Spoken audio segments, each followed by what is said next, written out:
सच्ची वीरता।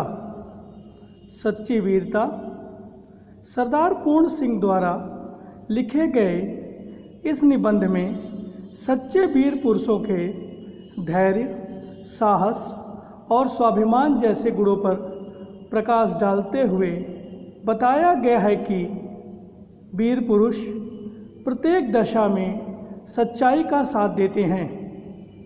पाठ के माध्यम से लेखक महोदय ने एक बागी गुलाम और एक बादशाह के मध्य जो बातचीत हुई, जिसमें जब बादशाह ने गुलाम से कहा कि मैं तुमको अभी जान से मार डालूँगा तो तुम मेरा क्या करोगे, गुलाम ने जवाब दिया, मैं तब भी तुम्हारा अपमान कर सकता हूँ।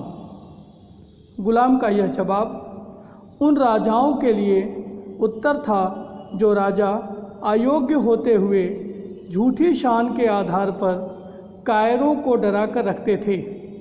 साथ ही उत्तर उन लोगों को भी था जो अपने पूरे जीवन का केंद्र अपने शरीर को ही मानकर उसकी रक्षा के लिए अयोग्य लोगों की पूजा किया करते थे।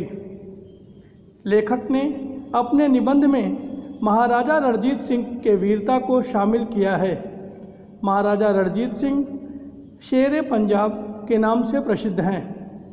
महाराजा रणजीत एक ऐसे व्यक्ति थे जिन्होंने अपने जीते जी अंग्रेज़ों को अपने साम्राज्य के पास फटकने नहीं दिया। एक बार पेशावर शहर में हजारों की संख्या में लुटेरे घुस गए।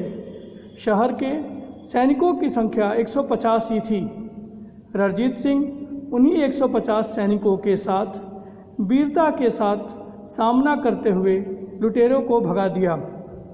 लेखक ने अपने निबंध में लिखा है कि वीरता की अभिव्यक्ति केवल मरने में, तलवार तोप के सामने जान गंवाने से ही नहीं होती, अपितु सत्य की तलाश में राजपाट घर बार छोड़ने वाले महात्मा बुद्ध जैसे लोग भी वीर की श्रेणी में आते हैं।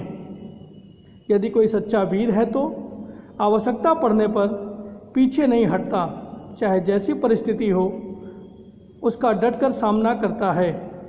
जो आगे बढ़कर पीछे हट जाते हैं उनसे बड़ा कोई बुज़दिल नहीं होता है। लेखक ने निबंध में लिखा है कि वीर किसी कारखाना में पैदा नहीं होते, ये जीवन में अपने किए गए कार्यों द्वारा खुद ब खुद समक्ष खड़े हो जाते हैं। जब हम कभी वीरों की कहानी सुनते हैं तब हमारे अंदर वीरता हिलोरे मारने लगती हैं, परंतु प्रायः यह वीरता स्थायी नहीं होता। लेखक ने निबंध के अंत में लिखा है कि बाहर की सतह को छोड़कर जीवन की तहों में घुसो, तब नए रंग खिलेंगे। अर्थात मनुष्य को बाहरी आडंबर से मुक्त जीवन के वास्तविक सत्य को अपनाना चाहिए। जो बीच राह में बैठ गए वो बैठे ही रह जाएंगे, जो लगातार चलते रहते निश्चित ही मंजिल पाते हैं।